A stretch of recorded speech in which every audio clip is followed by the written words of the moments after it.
We open up our session today reading our primary verse, I will praise thee, for I am fearfully and wonderfully made. Marvelous are thy works, and that my soul knoweth right well. Psalms 139, verse 14.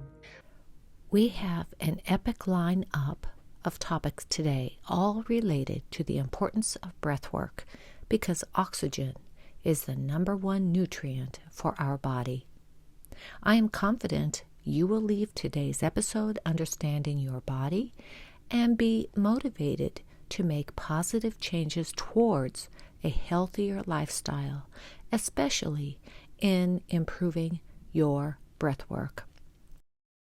The discussion will include the importance of breath work, the decoded operation of oxygen, the modus operandi, how it operates in our various bodily systems and benefits them.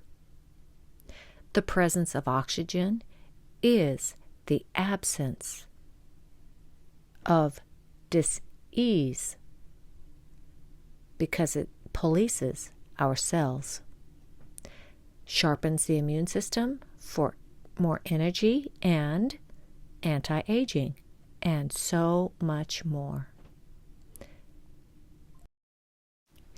Gary Brecka is a super communicator and renowned human biologist who is obsessed with how people can achieve peak functionality within themselves through innovative ways that are both practical yet still gentle upon the body's natural systems. He is known as the biohacker of the human body and has more than 20 years of biohacking and functional medicine experience. Gary Brecka works with clinical teams of board-certified physicians, PhD researchers, business leaders, functional medicine experts, motivators, and scientists. Here is Gary Brecka, a biohacker of the human body and expert in the science of human performance. You mentioned breath work there, which reminds me of something I once heard you say, which resonated for a long time with me. You said, the presence of oxygen is the absence of disease. There is no more truthful statement than that statement. There is no more truthful statement than that statement. In 22 years of mortality research, we did not find a single disease etiological pathway, not one, that did not have its roots in a lack of blood oxygen. Not a single one, or was not exacerbated by this. If you think about what, how energy works in the human body, right? I mean, most of us think that we get energy from the food we eat or the water we drink or the air we breathe. Most of us think that, the clean food that we're eating is giving us clean energy, and that's actually patently false. Eat your carbs to get energy, eat your protein to build your muscle. That's the thought process. Right. There's only one reason why we eat, right? There's not a single cell in your body that can use any of the components of the food that you're eating, right? So in other words, you're not eating to feed yourself. You only eat for one reason, and that's to feed your gut bacteria. They are the only thing in your body that can take the food that is coming into your body and convert it into a source that your cells can use. So in other words, what happens, if you think about it very simplistically, is I eat a piece of steak or fish or chicken or vegan or vegetarian or what have you, and I put this fuel source into my gut. Let's just say it's a piece of chicken. And that piece of chicken is going to get broken down into amino acids. And those amino acids are going to get further broken down into something called nucleotides. But the bacteria is going to break this down.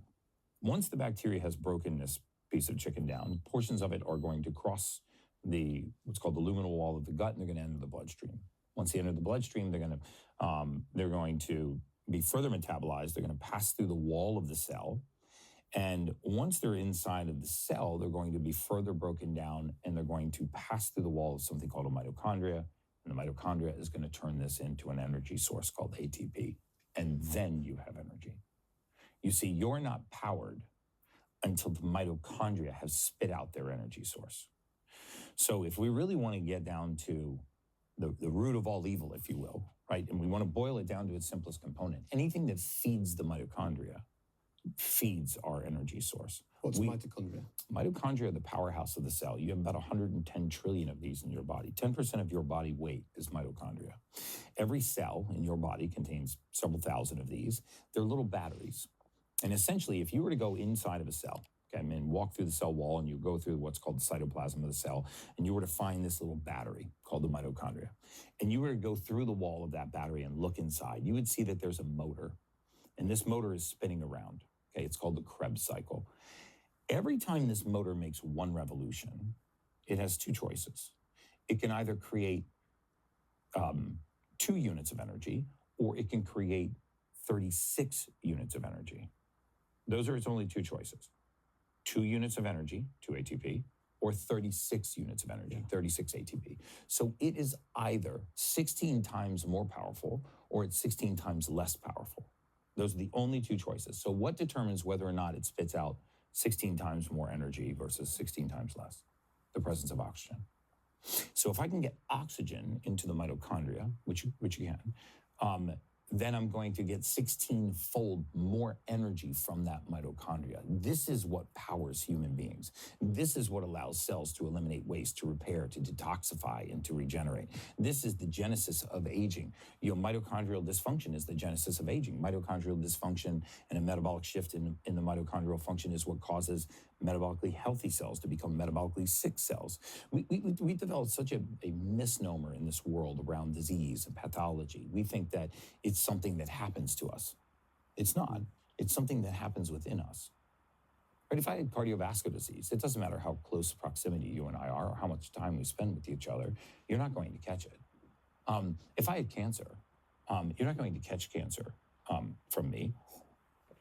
We are not, as we've been told, inheriting disease from our generations, right? We've developed the fallacy in medicine that because diseases run in families, for example, that they're genetically inherited, right? So you have high blood pressure. What's the first thing the doctor asks you when you go? What's your father have? Your mother have? What's your medical history? Yeah, what's your medical history? What's your family's medical history? Because, you know why? Because he's looking to explain the unexplainable. 85%, let's just take high blood pressure, for example. 85%, look this up, of all high blood pressure diagnosis, when you're diagnosed with high blood pressure, it's called idiopathic, which means it's of unknown origin. So 85% of the time when a physician diagnoses you with high blood pressure, they don't know the source. So they call it idiopathic hypertension. But one of the ways that they make up for this 85% unknown is they say, well, your uncle on your mom's side has high blood pressure, right? Your mom's brother. Your grandfather had hypertension, and your grandfather's brother had hypertension. Your great uncle had hypertension. Now you have it. So it's familial. It's genetically inherited. You know what I would say the next time a doctor says that to you? I would say, just out of curiosity, what gene did I inherit from my ancestor that gave me the hypertension? If it's genetically inherited, what gene did I inherit? And watch their face go blank, right? Because that gene does not exist. Same for type 2 diabetes, same for depression, anxiety, same for hypothyroid. All of these conditions that do run in families that are not genetically inherited disease. And I'm not saying there's no diseases that are linked to genes. The Brecka, the predisposition for breast cancer, is a very real predisposition. But the majority of disease and pathology that runs in families is not inherited disease. It is an inability, what you'd inherited was an inability to refine a raw material, which causes a deficiency, which leads to that disease.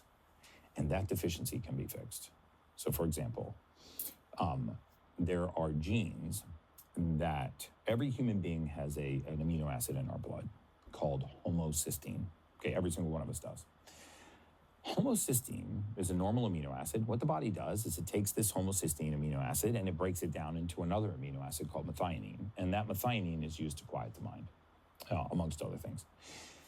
So if you have a genetic predisposition to be poorly or unable to metabolize homocysteine, homocysteine starts to rise. As homocysteine rises and it's cruising by the inside lining of your arteries, it irritates your artery. And when you irritate an artery, it clamps down, right? Arteries are smooth muscle. You have 63,000 miles of blood vessel in your body. It doesn't take much arterial narrowing to drive pressure up. So now what's happened is you didn't inherit high blood pressure. You inherited high homocysteine. And because you can't lower homocysteine, your vascular system is contracting and your pressure is going up. So now you're diagnosed with hypertension, high blood pressure. You're told that your high blood pressure was inherited from your family, and there's nothing you can do, therefore you got to take medication the rest of your life.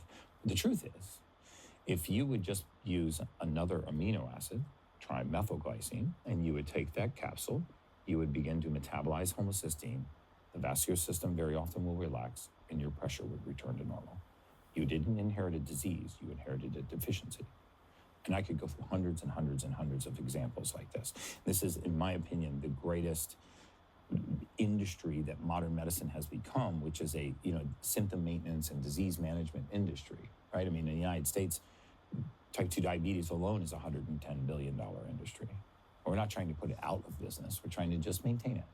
We're not trying to let people die, but we're trying to let them live with the disease that they have. And how does all of this relate to the statement at the beginning, the presence of oxygen is the absence of disease? Because whatever deprives the mitochondria of oxygen deprives the body of its most valuable energy source, which is ATP, adenosine triphosphate. What's that? So ATP is what powers human beings. You're only powered by one energy source, ATP, and it is produced by the mitochondria.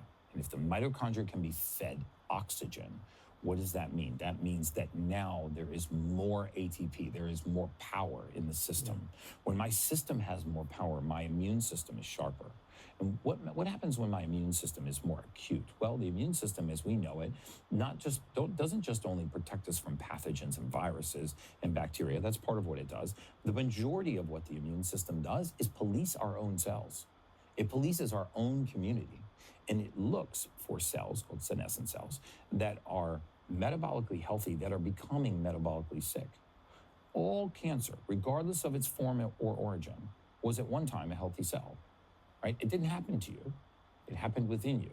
So something caused a healthy cell to go from being metabolically healthy to shift its metabolism, right, to being metabolically sick. And during this shift, the immune system of everybody that's listening to this podcast right now, at some time you have had this shift going on in cells in your body, and your immune system spotted it, and it literally ate that cell. It's called cellular autophagy. It's like, in our world, it would be akin to having like a chief operating officer that was a cannibal.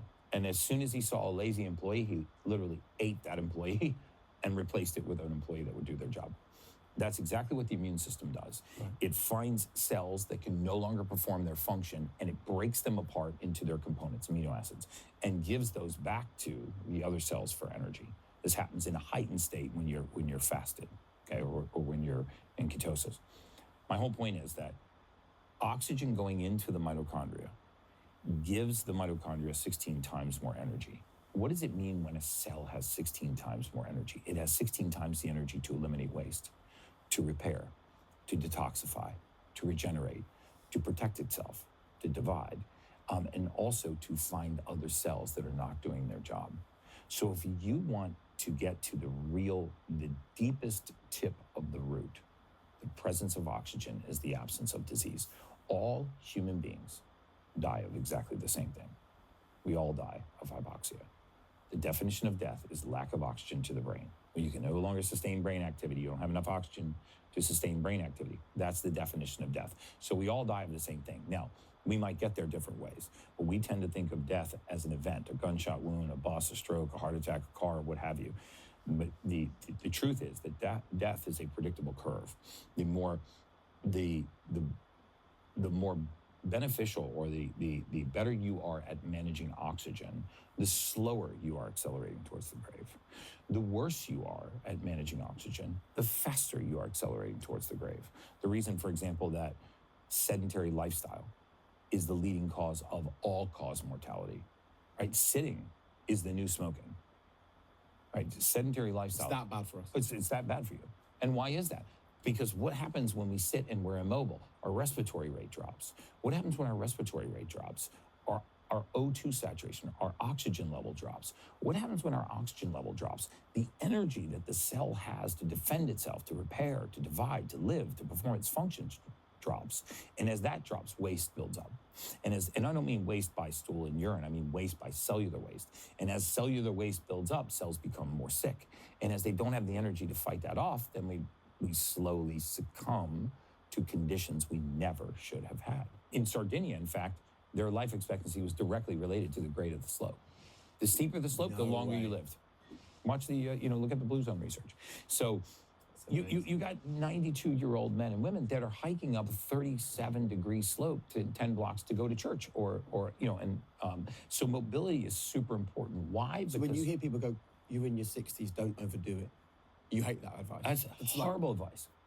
We literally got to stop telling grandma not to go outside, it's too hot, not to go outside, it's too cold, to lay down, to relax, to eat at the first pang of hunger, just to rest, because this is collapsing all of our natural defense mechanisms, right? Again, hormesis, the process of being stressed and strengthening.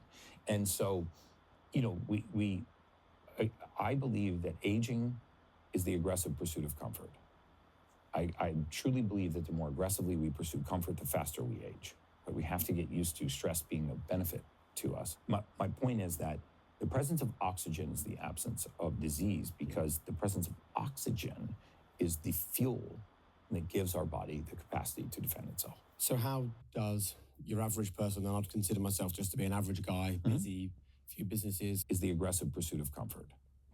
I truly believe that the more aggressively we pursue comfort, the faster we age. But we have to get used to stress being a benefit to us. My point is that the presence of oxygen is the absence of disease, because the presence of oxygen is the fuel that gives our body the capacity to defend itself. So how does your average person, and I'd consider myself just to be an average guy, busy, few businesses, couple of kids, I don't live in London, I commute in, like time is a precious resource for me. Yes.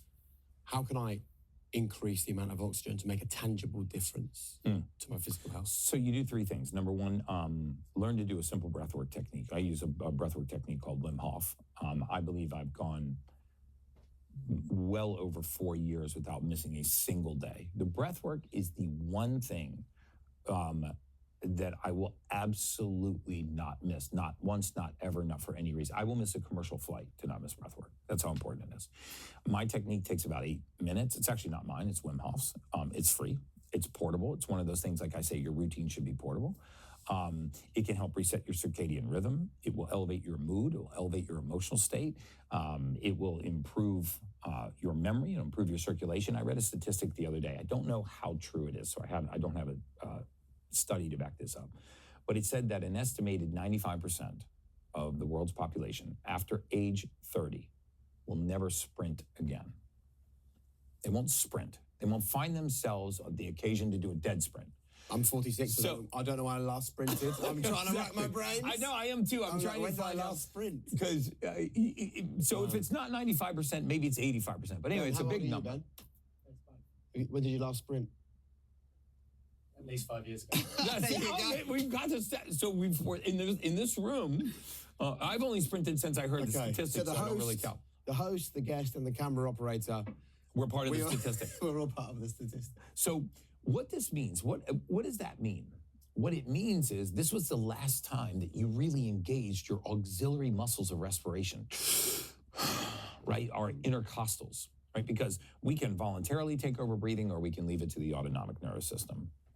Right? You haven't thought about breathing since we started this podcast, but you could think about it now and you could override it.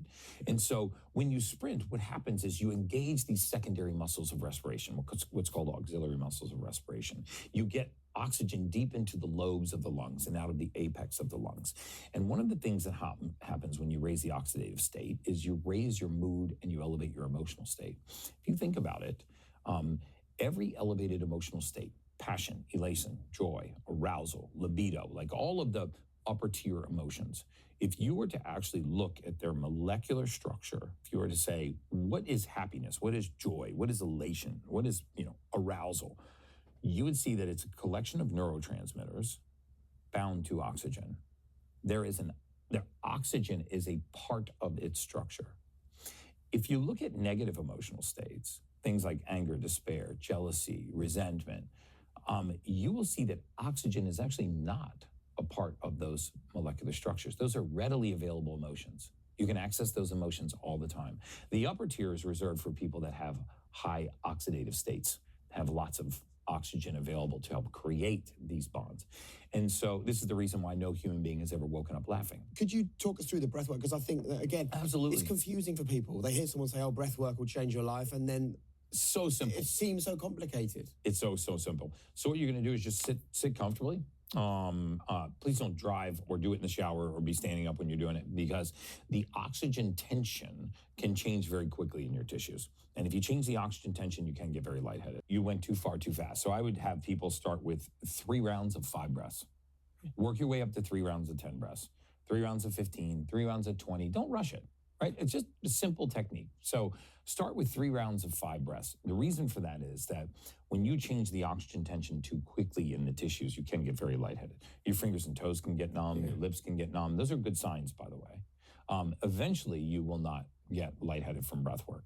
I do 3. When I started doing breath work, I believe I could hold my breath for 30 to 40 seconds between rounds. And now I'll hold my breath for 4 minutes between. Why do you hold round. so you do the 30 deep, are they deep breaths or? Yeah, like this. You're and they're obnoxious. You want to really engage your intercostals.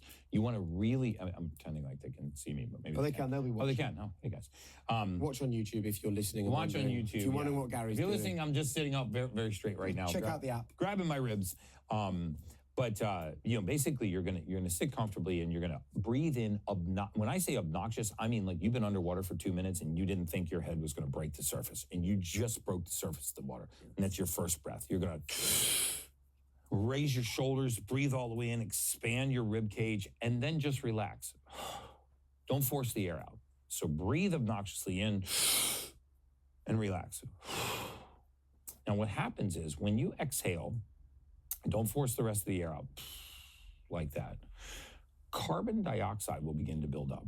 We want carbon dioxide to build up because carbon dioxide is the main vasodilator in the human body. Most people think it's nitric oxide. That's not true. Nitric oxide is actually a caustic gas. Carbon dioxide is the main vasodilator. When we get vascular in the gym, because we're working out and we look down and we're all vascular, that's because of the carbon dioxide going back to the lung. Okay, that's why you're vascular. So you want the carbon dioxide to build up so you get a vasodilation, right? You dilate. We use this in therapeutics, right? When we do ozone, we'll run carbon dioxide gas first and then run ozone. Why? So we can dilate the pores and dilate the vascular system. So you want to exercise your vascular system. So you do, let's say, 5 deep breaths. So you sit really comfortable. If you can do this outside, if you can do it with your skin exposed to sunlight, and if you can do it while gazing off into the horizon, you're just putting the whole entire experience on steroids. Can breath work improve immunity? No question. See, so what is immunity? When you say immunity, and I convert that to physiology, I say immunity is my ability to ward off pathogens. Yeah. Right? And you can actually measure your immunity by looking at certain biomarkers in the blood. On the CBC, there's an area of a complete blood count that'll have neutrophils, basophils, eosinophils, monocytes. It'll have all these different white blood cells. So you can actually look at the strength of your immunity. And there is no question that oxygen is powering the capacity for the immune system to defend itself. And can it regulate body temperature? It can regulate body temperature. It actually can regulate vasodilation, vasoconstriction, right? So Wim Hof proved this when he took over his sympathetic and parasympathetic nervous system. There's an amazing Netflix special called The Iceman, and you can see all the science behind it.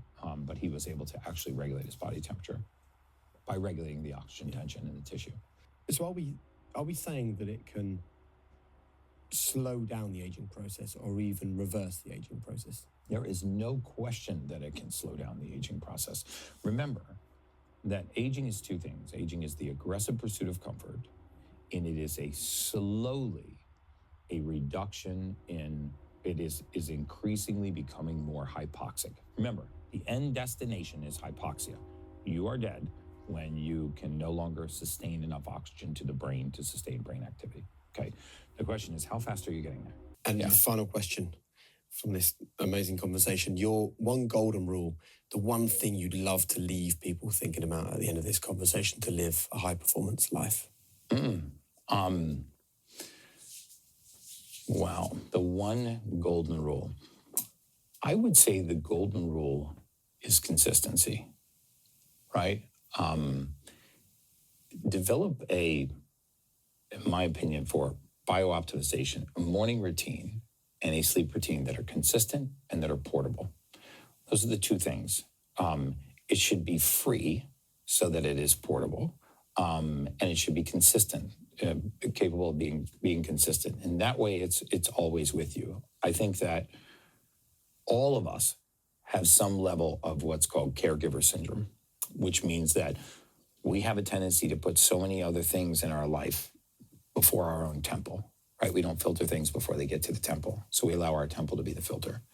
So that would be my advice. I wasn't ready for that one, but that's a good one. Incredible. Mate, thank you very much. You're welcome, brother. Love that conversation. It was amazing. Honestly. I had a great... Today's wellness principle is the presence of oxygen is the absence of dis-ease. Today's food for thought is, was the power of oxygen preventing dis-ease surprising to you? What did you think about oxygen as your greatest energy source? What did you think about oxygen being the primary source of many processes in the body? I hope you have enjoyed this episode and have gained some welcomed knowledge that is useful in your health journey. I invite you to continue on with me as we go through this vital information. I am positive that you will gain so much more knowledge that will be helpful in your health journey. I would like to close with this verse in Deuteronomy 30, verse 19. I have set before you life and death, blessing and cursing. Therefore choose life, that both thou and thy seed may live. Until next time, I hope you choose to live your best life now. Choose life and blessing today, and live life to the fullest and for His glory.